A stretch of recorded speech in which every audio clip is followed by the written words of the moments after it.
guys, so I wanted to make a video about the pros and cons of being self-aware, because I like value highly what my art teachers say about me. When I was in 6th grade, my art teacher said that I was very self-aware, and I to this day believe that.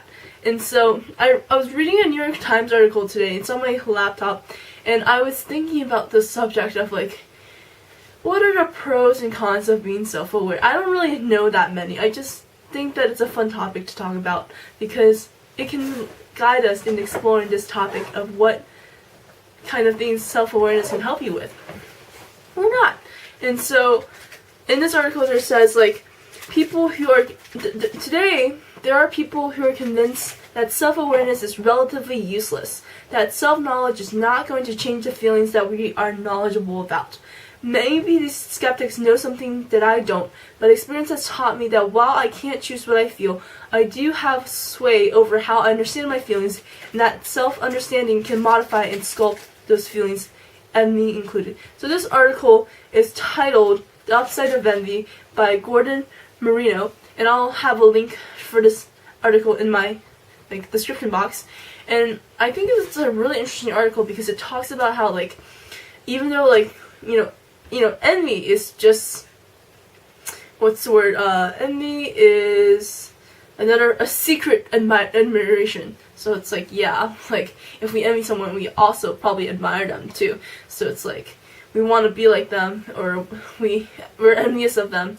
But more also on let's talk more so about the self-awareness part. So she's he is self-awareness helps you with envy, because even though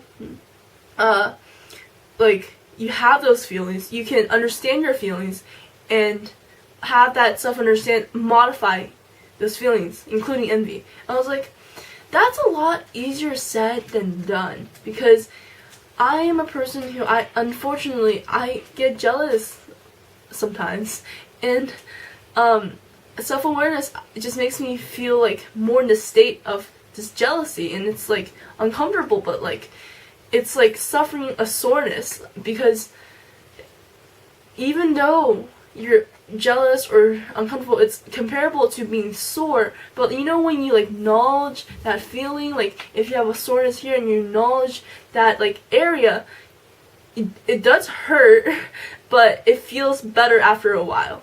So it's being aware, yeah. And some cons, I don't know of cons of being self-awareness. People might say, you might be a little bit too hard on yourself, you're too self-critical.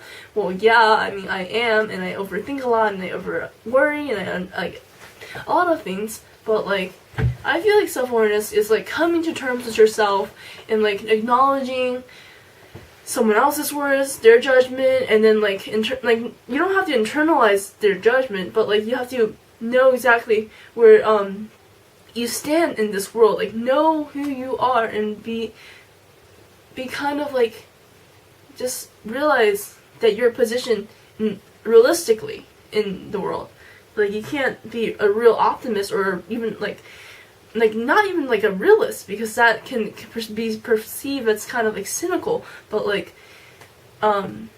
yeah, just I feel being real with yourself isn't the same thing as being a realist, because a lot of times people say being a realist is kind of negative, because you're not optimistic. But then pessimistic is on the other hand, and it's just to me, self-awareness is just this neutral ground of knowing who you are and not being you don't have to be happy with who you are, but you have to know that where you stand in your education, in your life, in your roles, in your workplace, in your friendships, in your relationships, things like that. Understand if I have an idea of what someone thinks of me, I know how to respond, and it's totally fine.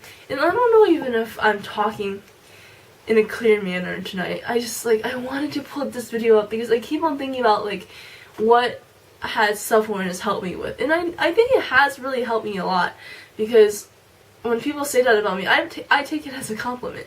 And then another thing that one of my art teachers told me in high school was oh, you know, you're a hipster. I was like, I didn't want to be a hipster then, but like, not saying that I prefer to be one now, but like, you know, when someone's like, oh, labeling you as a hipster, I was like, no, I'm not a hipster, I'm not. And that made my situation even worse, because, like, especially, only a hipster would say that you're not a hipster. I've been saying this word so many times.